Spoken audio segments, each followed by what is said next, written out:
learning the muscle.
اعوذ باللہ من الشیطان الرجیم بسم اللہ الرحمن الرحیم الحمد للہ رب العالمین الرحمن الرحیم مالک یوم الدین ایاک نعبد و ایاک نستعین اہدنا الصراط المستقیم صراط الذین انعمت علیہم غیر المغضوب علیہم ولا الضالین آمین۔ شروع اللہ کے نام سے جو مہربان نہایت رحم والا ہے۔ Doctor William Campbell, doctor Zakir Naik, doctor مزاکس، doctor جمال بدوی، ڈاکٹر سیمل نعمان اور مسٹر سیم شمون، معزز مہمان، خواتین و حضرات، السلام علیکم ورحمۃ اللہ وبرکاتہ۔ اللہ کی رحمتیں اور برکتیں نازل ہوں آپ سب پر۔ اسلامک سرکل آف نارتھ امریکہ کے منتظمین کی جانب سے میں سید سبیل احمد اس مثالی اجتماع میں آپ سب کو خوش آمدید کہتا ہوں، جس مباحثے کا عنوان ہے قرآن، بائبل، سائنس کی روشنی میں۔ ایک مرتبہ پھر doctor Campbell, doctor Zakir Naik, Islamic circle of North America, یہ مباحثہ دراصل باہمی بھائی چارے اور ایک دوسرے کو سمجھنے کی غرض سے منعقد کیا جا رہا ہے۔ اب میں آپ کو اسلامک سرکل آف نارتھ امریکہ کی سرگرمیوں کا مختصر سا تعارف کرواؤں گا۔ ادارہ ھذا کے اغراض و مقاصد میں مسلمانوں کو اپنے فرائض سے آگاہی فراہم کرنا ہے کہ وہ بنی نوع انسان تک اسلام کا پیغام پہنچائیں، انہیں تعلیم و تربیت کے ایسے مواقع فراہم کریں جو اسلامی تعلیمات اور مثبت کردار کا باعث بنے۔ یہ ادارہ تمام تر غیر اخلاقی رویوں اور ہر قسم کے جبر و استبداد کی روک تھام کے لیے فعال ہے، معاشی اور سماجی انصاف کے لیے کی جانے والی کوششوں کی بھی حمایت کرتا ہے، معاشرے میں شخصی آزادیوں کا احترام کرتا ہے، ضرورت مندوں کی خدمت کے جذبے سے لیس انسانی رشتوں کو مضبوط کرتا ہے۔ پوری دنیا میں کہیں بھی، بالخصوص شمالی امریکہ کے قرب و جوار میں، آج کے اس بے مثال مباحثے کے لیے دو ثالثوں کا تعارف کروا دوں۔ ہمارے ڈاکٹر محمد نائک ڈاکٹر ذاکر نائک کی نمائندگی کر رہے ہیں، جبکہ doctor Samuel Naaman doctor William Campbell کی نمائندگی کر رہے ہیں۔ یہ میری ذمہ داری ہے کہ اس مذاکرے کو منصفانہ اور نظم و ضبط کا پابند رکھوں، اس لیے میں ملتمس ہوں مقررین اور حاضرین سے بھی کہ وہ اس مذاکرے سے فائدہ اٹھانے کے لیے اس کے آداب کا خیال رکھیں۔ اس کے ساتھ ہی میں ملتمس ہوں ڈاکٹر سیمل نعمان سے کہ وہ آ کر ڈاکٹر ولیم کیمبل کا تعارف کروائیں۔ السلام علیکم۔ شکریہ برادر سبیل احمد، یہ میری خوش قسمتی ہے کہ میں آج کی شام آپ کے ساتھ ہوں، اور سب سے پہلے میں اپنی طرف سے اور اپنے تمام بہن بھائیوں کی طرف سے جو عیسائی خاندانوں سے تعلق رکھتے ہیں، میں اسلامک سرکل آف نارتھ امریکہ کا اور مقامی لوگوں کا شکریہ جنہوں نے اس مذاکرے کا اہتمام کیا۔ انہوں نے کمال کر دیا، انہوں نے محنت کی ہے۔ یوں ہم آخری لمحات میں یہاں پر موجود ہیں۔ ڈاکٹر ولیم کیمبل نے اپنی طبی خدمات case western reserve university Cleveland Ohio میں سر انجام دی. انہوں نے 20 سال مراکش میں گزارے جہاں انہوں نے عربی سیکھی. 7 سال تیونس میں گزارنے کے بعد انہوں نے کتاب لکھی ڈاکٹر مورس بخائس کے جواب میں. وہ ایک پختہ عقیدے کے عیسائی ہیں اور وہ ہر کسی کو بائبل کی تعلیمات بیان کرنا پسند کرتے ہیں. 74 سال کی عمر میں ڈاکٹر کیمبل ریٹائر ہوئے. ان کے 10 پوتے اور پوتیاں ہیں اور ہم شکر گزار ہیں. ہم آج شام ان کو اپنے درمیان پا کر خوش ہیں.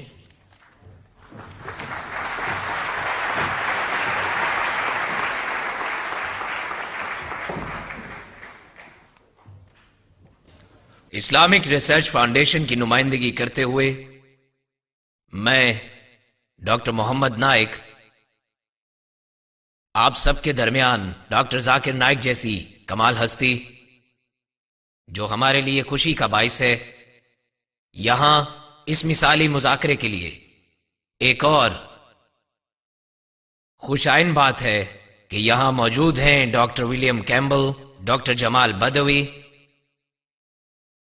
ڈاکٹر مزاکس اور میرے تمام رفقائے کار، میرے بھائی ڈاکٹر سیمول نومان جو ہمارے ساتھ ہیں. میں اپنے اور بھائی سیمول کی نمائندگی کرتے ہوئے مذاکرے کا طریقہ کار پیش کروں گا. دونوں مقررین کے متفقہ اور مسلمہ طریقہ کار کے مطابق ڈاکٹر ولیم کیمبل سب سے پہلے 55 منٹ تک آپ سب سے خطاب کریں گے اور موضوع ہے قرآن اور بائبل سائنس کی روشنی میں. اور پھر ڈاکٹر ذاکر نائک اس طرف بیٹھے ہوئے 55 منٹ کے لیے اسی موضوع پر اپنے خیالات کا اظہار کریں گے.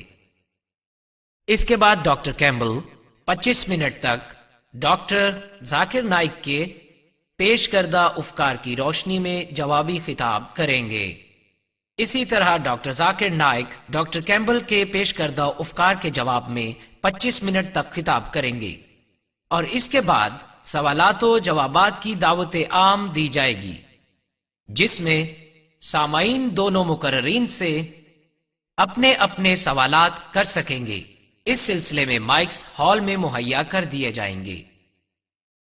ان سوالات کے بعد سامعین کی نشستوں میں موجود رضاکاروں کے ذریعے دیے گئے انڈیکس کارڈز جو آپ تک ان راستوں سے ہوتے ہوئے پہنچائیں گے اور لکھے گئے تمام سوالوں کا انتخاب ہمارے رابطہ کار اور مشیر ہر مقرر کے لیے کریں گے. خواتین و حضرات، اب خطاب کے لیے تشریف لاتے ہیں ڈاکٹر ولیم کیمبل.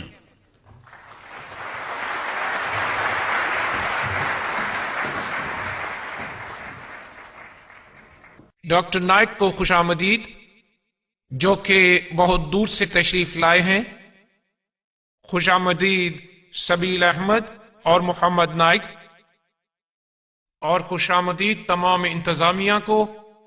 میرے نزدیک اس مذاکرے کو حتمی کہنا مبالغہ آرائی ہے، لیکن یہ ایک اچھی تشہیر ہے. اور سامعین کو بھی خوش آمدید. میں شروع کرتا ہوں اس بابرکت نام سے جو یہوہ ہے، جس کا نام سب ناموں سے عظیم ہے، جو ہم سب پہ نہایت مہربان ہے. میں گفتگو کا آغاز ان الفاظ سے کروں گا: آج شام ہم قرآن اور بائبل کے الفاظ کے بارے میں بات کریں گے. جدید علم لسانیات کے ماہرین کے مطابق ایک جملہ وہی معنی رکھتا ہے جو بولنے والے کے ذہن میں ہوتا ہے، جو سننے والے شخص یا مجمع کے ذہن میں سمائے. اس طرح قرآن کے معنی کے متعلق یہ کہا جائے گا کہ جو محمد اور ان کے سامعین کے نزدیک تھے وہی صحیح تھے. اسی طرح بائبل کے حوالے سے وہی معنی صحیح ہوں گے جو موسیٰ، عیسیٰ اور ان کے سامعین نے سنے. اس معاملے کو پرکھنے کے لیے ہمارے پاس قرآن اور بائبل میں حوالہ جات موجود ہیں. مزید برآں اس کی شاعری اور خطوط بھی موجود ہیں جو اس صدی کے ہیں. یوں بائبل کے لیے پہلی صدی عیسوی اور قرآن کے لیے پہلی صدی ہجری معین ہے. اگر ہم واقعی سچ کی تلاش میں ہیں تو ہمیں نئے نئے معنی تلاش نہیں کرنے چاہیے. جی ہاں، اگر ہم واقعی سچ کی تلاش میں ہیں تو پھر جھوٹے بہانے تراشنے کی ضرورت نہیں ہے. یہ اس کی مثال ہے جو میں آپ کی خدمت میں پیش کرتا ہوں. آئیے پہلی سلائیڈ دیکھتے ہیں.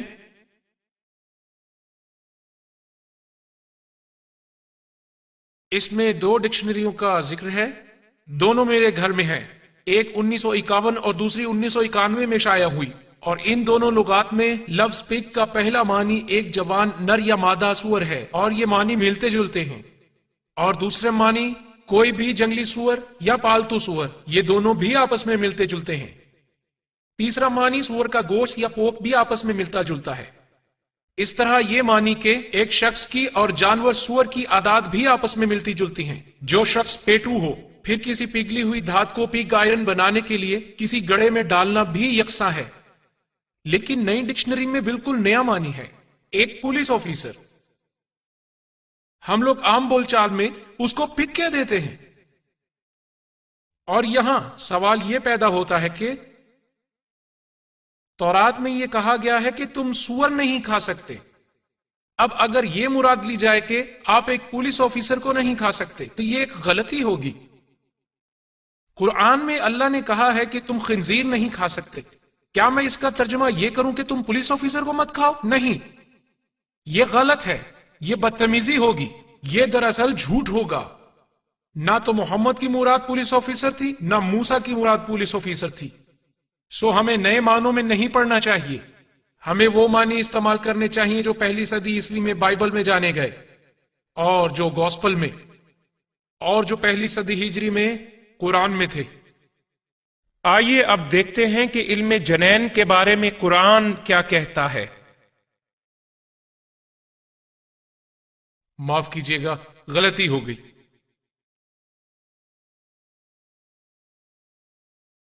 کہا جاتا ہے کہ جنین کے مختلف مراحل سے گزرنے کا تخیل دور جدید کی دریافت ہے، اور یہ کہ قرآن جنین کے جدید علم کے ان مراحل کی بھی نشاندہی کرتا ہے۔ اپنے کتابچے انسانی جنین کی نمایاں خصوصیات میں ڈاکٹر مور دعویٰ کرتے ہیں کہ ان کے خیال کے مطابق رحم مادر میں ارتقاء کے مراحل کی وضاحت 15ویں صدی عیسوی سے پہلے نہیں کی گئی۔ ہم اس دعوے کو قرآن میں استعمال کردہ عربی الفاظ کے معنی پر غور کر کے پرکھیں گے۔ دوسرا، ہم اس دعوے کو نزول قرآن کے عہد اور اس سے قبل کے تاریخی حقائق و شواہد کی روشنی میں پرکھیں گے۔ ہم اس سلسلے میں سب سے اہم لفظ علقہ سے شروع کریں گے، جو مرکزی آیت ہے۔ عربی زبان کا لفظ علقہ واحد یا علق جمع 6 مرتبہ استعمال ہوا ہے۔ وہاں سورۃ القیامہ میں یہ لکھا ہے، سورت نمبر 75 آیت نمبر 37 تا 39 میں ہم پڑھتے ہیں، کیا انسان ایک قطرہ نہ تھا جو رحم مادر میں ٹپکایا گیا اور پھر وہ علقہ بنا، اور اللہ نے جوڑوں کی شکل میں نر اور مادہ کو پیدا کیا۔ سورۃ المومن سورہ نمبر 40 کی آیت نمبر 67 میں بیان کیا گیا ہے کہ وہی ہے جس نے تمہیں خاک سے پیدا کیا، ایک قطرہ مادہ منویہ سے، پھر جمے ہوئے خون کا لوتھڑا علقہ بنایا، پھر تمہیں بچے کی شکل میں پیدا کیا تاکہ تم اپنی جوانی کو پہنچو۔ سورۃ الحج سورہ نمبر 22 آیت نمبر 5 میں بیان ہے، اے بنین و انسان، اگر تمہیں مرنے کے بعد زندہ کر دیے جانے پر شک ہے تو غور کرو، ہم نے تمہیں خاک سے پیدا کیا ہے، پھر مادہ افزائش کے ایک قطرے سے، پھر جمے ہوئے خون کے لوتھڑے علقہ سے، پھر انسانی گوشت سے، اور ہم نے تمہیں ہر طرح کی جسامت دی۔ اور پھر قرآن میں آخری تذکرہ سورۃ المومنون میں کچھ یوں ہے، سورہ نمبر 23 آیت نمبر 12 تا 14 میں لکھا ہے کہ فی الواقعہ ہم نے انسان کو گیلی مٹی سے تخلیق کیا، پھر افزائش نسل کے بیج کی طرح محفوظ جگہ پر رکھا، پھر جمے ہوئے خون کے لوتھڑے علقہ سے بنایا، پھر لوتھڑے سے گوشت کی بوٹی، اور پھر گوشت کی بوٹی میں ہڈیاں بنائیں، اور ہم نے ہڈیوں پر گوشت چڑھایا، اور پھر ہم نے اسے تخلیق نو عطا کی۔ اور یہاں قرآن کے مطابق جنین کے ارتقائی مراحل کچھ یوں ہیں، نطفہ منویہ، علقہ جمع ہوا خون، مدغہ گوشت کی بوٹی، عظام یعنی ہڈیاں، پھر 5ویں مرحلے میں ہڈیوں پر گوشت چڑھایا جاتا ہے۔ پچھلے 100 سال سے لفظ علقہ کا ترجمہ کچھ یوں کیا جاتا ہے، معنی تو 10 موجود ہیں لیکن میں ان سب کا ذکر نہیں کروں گا۔ 3 فرانسیسی زبان میں ہیں جن کے لفظی معنی کچھ یوں ہیں، جمے ہوئے خون کا لوتھڑا۔ 5 معنی انگریزی زبان میں ہیں جہاں اس کا مطلب خون کا لوتھڑا یا جونک جیسا جمع ہوا خون، اور 1 معنی انڈونیشین زبان میں، اس کا مطلب جمے ہوئے خون کی ڈلی یا خون کا ٹکڑا کہا گیا ہے، اور آخری معنی فارسی میں ہے جس کا مطلب بھی خون کا لوتھڑا ہے۔ انسانی تخلیق کا مطالعہ کرنے والا بخوبی جانتا ہے جنین کے ارتقائی مراحل میں علقہ کا تو سرے سے کوئی وجود ہی نہیں ہوتا، اس لیے یہ ایک ہولناک سائنسی الجھن ہے، مسئلہ ہے۔ لغت میں تو یہ ایک حرف ہی ہے نا، اور علقہ جو ایک واحد مؤنث ہے، اس کا مطلب خون کا ٹکڑا یا جوک نکالا جاتا ہے۔ شمالی افریقہ میں یہ دونوں معنی استعمال کیے جاتے ہیں۔ میرے پاس کئی ایسے مریض آتے رہے جو گلے سے جمع ہوا خون نکالنے کے لیے کہتے رہے۔ اسی طرح میرے پاس کئی خواتین آتی رہیں، ان کا کہنا تھا حیض نہیں آتا، تو میں ان سے کہتا کہ اس معاملے میں آپ کو حیض جاری کرنے کی دوائی دینے سے قاصر ہوں، تو وہ کہتی کہ ابھی تک تو یہ صرف خون ہی ہے۔ گویا وہ قرآنی مفہوم سے بالکل آگاہ تھی۔ آخر میں ہمیں محمد پر نازل ہونے والی پہلی وحی کی آیات پر غور کرنا چاہیے۔ یہ آیات سورہ نمبر 96 علق میں پائی جاتی ہیں، یعنی جمع ہوا خون، وہی لفظ جو ہم نے پہلے پڑھا۔ اس صورت میں پہلی اور دوسری آیات میں کچھ اس طرح ذکر ہے کہ پڑھو اپنے رب کے نام سے جس نے پیدا کیا انسان کو جمے ہوئے خون سے۔ یہاں یہ لفظ جمع کے صیغے میں استعمال ہوا ہے، تو اس لحاظ سے یہ لفظ کوئی اور معنی بھی دے سکتا ہے، کیونکہ علق لفظ علقہ سے ماخوذ اسم فعل ہے۔ یہ اسم فعل عموماً انگریزی کے جرن سے ملتا جلتا ہے، یعنی تیراکی ایک تفریح ہے۔ اس لیے ہم توقع کر سکتے ہیں کہ معلق ہونا یا چسپاں ہونا بھی ہو سکتا ہے۔ لیکن ان 10 مذکورہ بالا تمام تراجم نے بھی اس آیت سے مراد جمع ہوا خون یا خون کا ٹکڑا لی ہے۔ ان تمام مترجمین کے باوجود جنہوں نے اس سے مراد کلاٹ یعنی نطفہ لیا ہے، ان پر فرانس کے ڈاکٹر مورس بوکائی نے کڑی تنقید کی ہے۔ وہ لکھتے ہیں، ایک متجسس قاری کو یہاں جو مسئلہ درپیش ہو سکتا ہے وہ دراصل ذخیرہ الفاظ کا مسئلہ ہے۔ مثال کے طور پر اکثر تراجم نے انسانی تخلیق کے ابتدائی مراحل کو کلاٹ ہی کہا ہے، جبکہ اس طرح کا دعویٰ اس شعبے کے ماہر سائنسدانوں کے لیے قطعاً قابل قبول نہیں ہے۔ اس سے ایک بات کھل کر سامنے آتی ہے کہ بالخصوص قرآن کی تخلیق انسانی کے بارے میں دعووں کو سمجھنے کے لیے لسانی اور سائنسی علوم میں ربط کی اہمیت کتنی زیادہ ہے۔ سادہ لفظوں میں ڈاکٹر بوکائی کہتے ہیں، مجھ سے پہلے کسی نے بھی قرآن کا ترجمہ صحیح طور پر نہیں کیا ہے۔ تو ڈاکٹر بوکائی کے مطابق ترجمہ کیا ہونا چاہیے؟ ان کا خیال ہے کہ لفظ علقہ کا ترجمہ جمے ہوئے خون کی بجائے چپکنے والی چیز کیا جائے، ایسی چیز جو جنین کے رحم میں آنول نال سے منسلک ہونے کو ظاہر کرتی ہے۔ وہ خواتین جو حاملہ رہ چکی ہیں وہ جانتی ہیں تب تک چپکی ہوئی چیز اترتی نہیں جب تک وہ جگالی کیا ہوا گوشت نہ بن جائے، سو یہ چیز اپنی اسی حیت کے ساتھ اس آنول نال کے ذریعے 8.5 ماہ تک چپکی رہتی ہے۔ ثالثاً ان آیات میں واضح ہے کہ جگالی کیا ہوا گوشت ہڈیاں بن جاتا ہے اور پھر یہ ہڈیاں گوشت سے ڈھانپ دی جاتی ہیں۔ ان معلومات سے یہ تاثر ملتا ہے کہ پہلے ہڈیوں کا ڈھانچہ بنتا ہے اور پھر ان پر گوشت چڑھا دیا جاتا ہے۔ ڈاکٹر بوکائی کے مطابق یہ بات بالکل بھی درست نہیں ہے، کیونکہ عضلات اور ہڈیوں کی ابتدائی نرم و ملائم ساخت ایک ہی وقت میں سومائٹ سے بننا شروع کرتی ہے۔ 8ویں ہفتے کے اختتام تک پختگی کے چند پوائنٹس کام کرنا شروع کر دیتے ہیں، تاہم جنین اس سے پہلے ہی اپنی عضلاتی حرکت کے قابل ہو جاتا ہے۔ Doctor T.W. سیڈلر نے اپنے ذاتی خط میں لکھا ہے، جو علم تشریح العضاء برائے جنین کے ایسوسیٹ پروفیسر ہیں اور جو لینگمینز میڈیکل ایمبریولوجی کے منصف ہیں، وہ کہتے ہیں استقرار حمل کے 8 ہفتے بعد پسلیاں نازک حالت میں موجود ہوتی ہیں، لیکن وہ پختہ ہڈیوں کی صورت میں نہیں ہوتی۔ اسی طرح عضلات موجود ہوتے ہیں پر پختگی کا آغاز بعد میں ہوتا ہے۔ 8ویں ہفتے میں عضلات کسی قدر حرکت کے قابل ہوتے ہیں۔ سو 2 گواہیوں کا حل جاننا اچھی بات ہے۔ آئیے جائزہ لیتے ہیں کہ ڈاکٹر کیتھ مور اپنی کتاب ڈیولپنگ ہیومن میں ہڈیوں اور عضلات کے ارتقائی مراحل کے لیے کیا کہتے ہیں۔ اس کتاب کے باب نمبر 15 اور 17 سے حاصل کردہ معلومات کچھ یوں ہیں۔ ہڈیوں کا نظام حیاتیات سے بنتا ہے، جبکہ اعضاء کے عضلات تخلیق کے ابتدائی مرحلے سے بننا شروع ہوتے ہیں، جو کہ اسی جسمانی حیاتیات سے ماخوذ ہوتے ہیں۔ آئیے اس چیز کو سلائیڈ پر دیکھیں۔ اسے واضح طور پر دیکھنا تو مشکل ہے، مگر ابتدائی حالت میں موجود ہے۔ تو دیکھیے ہڈی کی ابتدائی نرم ساخت کچھ عضلات کے ساتھ۔ یہاں ایک اور ہڈی دکھائی دے رہی ہے۔ ہڈیاں اپنی اپنی حیت اختیار کرتی جا رہی ہیں، لیکن ابھی ان کی ملائمت کا آغاز ہے، اس لیے انہیں ہڈیاں نہیں کہا جا سکتا۔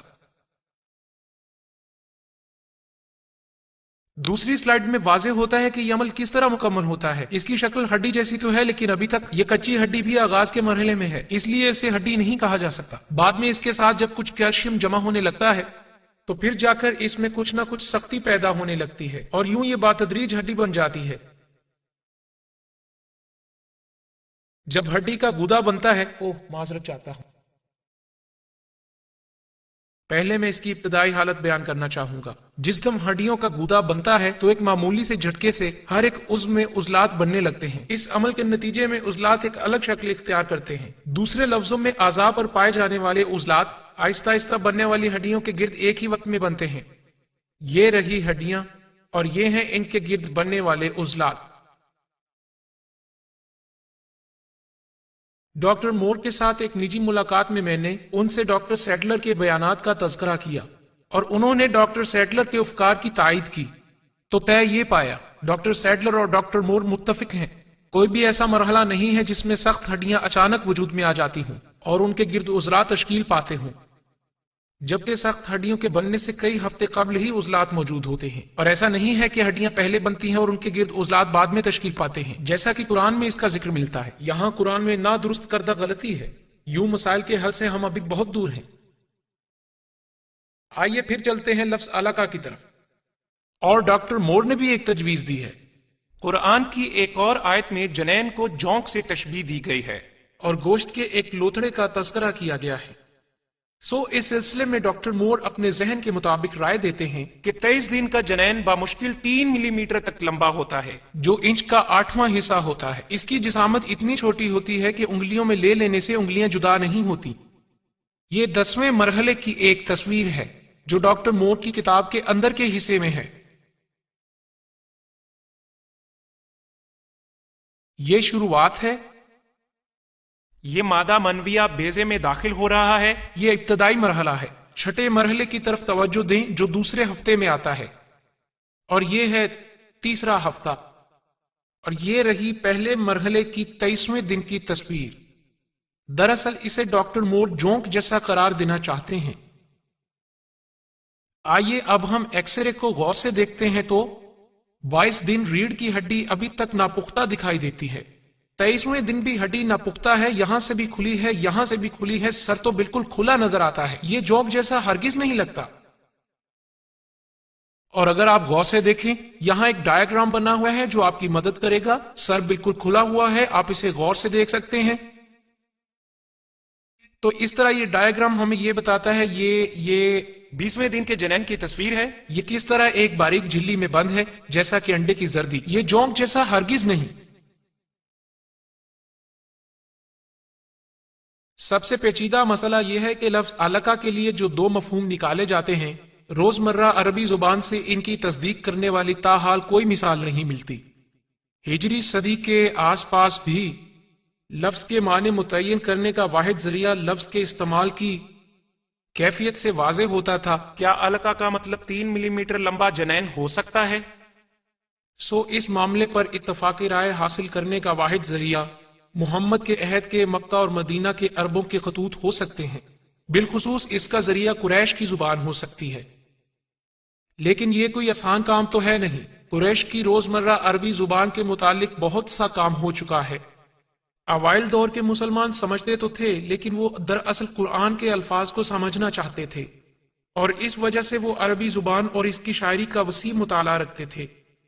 فرانس کے ایک شہر پیرس کے مین ماسک کے سابق سربراہ ابو بکر نے 1985 میں منکالیہ میں ایک خدا کے موضوع پر کانفرنس کا انعقاد کیا. انہوں نے سامعین سے ایک سوال پوچھا کہ کیا محمد کے عہد کے قرآنی متن کا مفہوم متواتر برقرار رہا ہے؟ ان کا جواب تھا کہ قدیم شاعری سے تو یہی پتہ چلتا ہے. جی ہاں، ایسا ہی ہے.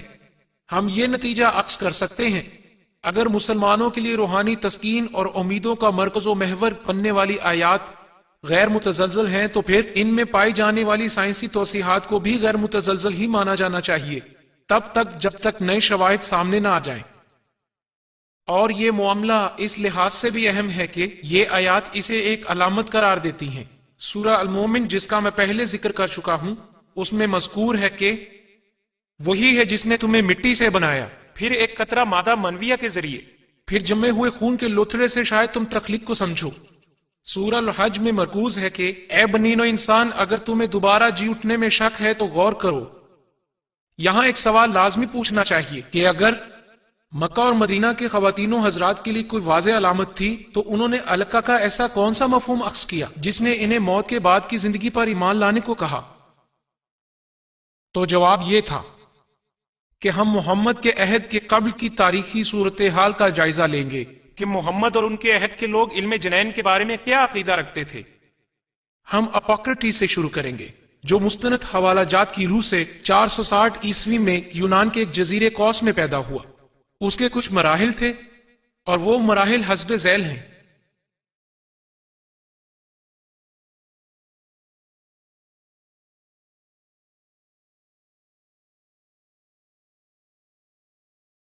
مادہ منویہ وہ جوہر ہے جو ہر والدین کے جسم کے ہر حصے سے پیدا ہوتا ہے۔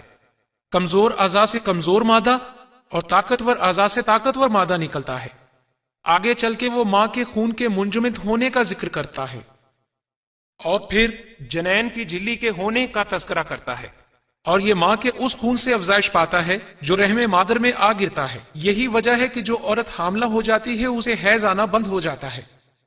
پھر وہ گوشت کے بارے میں کہتا ہے، ماں ہی کے منجمد خون کے لوتھڑے سے دراصل ناف کے ساتھ گوشت بننا شروع ہو جاتا ہے، پھر بعد میں جا کر کہیں ہڈیاں بنتی ہیں۔ گوشت میں بتدریج اضافے کے ساتھ ساتھ سانس لینے کے عمل کے ذریعے یہ عمل شروع ہوتا ہے، اور جو ہی ہڈیاں سخت ہونے لگتی ہیں تو وہ درخت کی شاخوں کی طرح آہستہ آہستہ نمودار ہونے لگتی ہیں۔ آئیے اب ارسطو کے افکار کا جائزہ لیں۔ اس نے تقریباً 350 قبل مسیح حیوانات کی افزائش کے متعلق اپنی کتاب میں علم جنین کے مختلف مراحل کا ذکر کیا ہے۔ وہ پہلے مادہ منویہ کا ذکر کرتا ہے اور پھر حیض کا ذکر کرتا ہے۔ اس مقام پر ارسطو مرد کے خالص مادہ منویہ کا ذکر کرتا ہے۔ اس کے بعد عورت کے مادہ منویہ کی شرکت بیان کرتا ہے۔ یوں سمجھے کہ وہ عورت کے حیض کو مادہ منویہ کو منجمد کرنے کا باعث سمجھتا ہے، اور اس کے بعد وہ گوشت کا ذکر کرتا ہے۔ اس کا خیال ہے کہ قدرت گوشت کو خالص ترین مواد سے تیار کرتی ہے، جبکہ ہڈیاں بچے کچھ فالتو فضلات سے تشکیل پاتی ہیں۔ پھر وہ گوشت اور ہڈیوں کے مابین نہایت باریک ریشوں کے ذریعے ایک ربط کا ذکر کرتے کرتے اعضاء پر موجود گوشت کی افزائش کا بھی ذکر کرتا ہے۔ بلا شبہ قرآن میں ایسا ہی بیان کیا گیا ہے۔ مادہ منویہ حیض کے خون کو منجمد کرتا ہے اور پھر گوشت بنتا ہے، اور پھر ہڈیاں بنتی ہیں، اور پھر آخر میں ان ہڈیوں کے ارد گرد گوشت بن جاتا ہے۔ اب ہم ہندوستانی طب کا جائزہ لیتے ہیں۔ اس سلسلے میں 123 عیسوی میں شارکا اور سشروتا کا کہنا یہ ہے کہ افزائش نسل میں مرد عورت دونوں شریک ہوتے ہیں۔ مرد کا مادہ سکرا منویہ کہلاتا ہے، جبکہ عورت کا مادہ ارٹوا سینٹا کہلاتا ہے۔ ہاں، جو اسی خون سے بنتا ہے جو مختلف پھلوں یا خوراک کی صورت میں حاصل ہوتا ہے۔ یہاں ہم واضح طور پر دیکھ سکتے ہیں کہ قدیم ہندوستانی نظریات اس چیز کی تائید کرتے ہیں کہ بچہ مادہ منویہ اور حیض سے وجود میں آتا ہے۔ اب ہم گیلن کا نظریہ دیکھتے ہیں۔ گیلن 131 عیسوی میں ترکی کے ایک قصبے برگمام میں پیدا ہوا تھا۔ گیلن نے کہا کہ مادہ منویہ ہی وہ جوہر ہے جس سے جنین بنتا ہے، یہ صرف حیض سے نہیں بنتا جیسا کہ ارسطو کے افکار سے واضح ہے۔ مادہ منویہ کے ساتھ مل کر حیض جنین بنا پاتا ہے۔ سورۃ الدہر سورہ 76 آیت نمبر 2 میں قرآن گیلن کی حمایت کرتا ہے۔ ہم نے انسان کو آمیز شدہ مادہ منویہ کے قطرے سے بنایا۔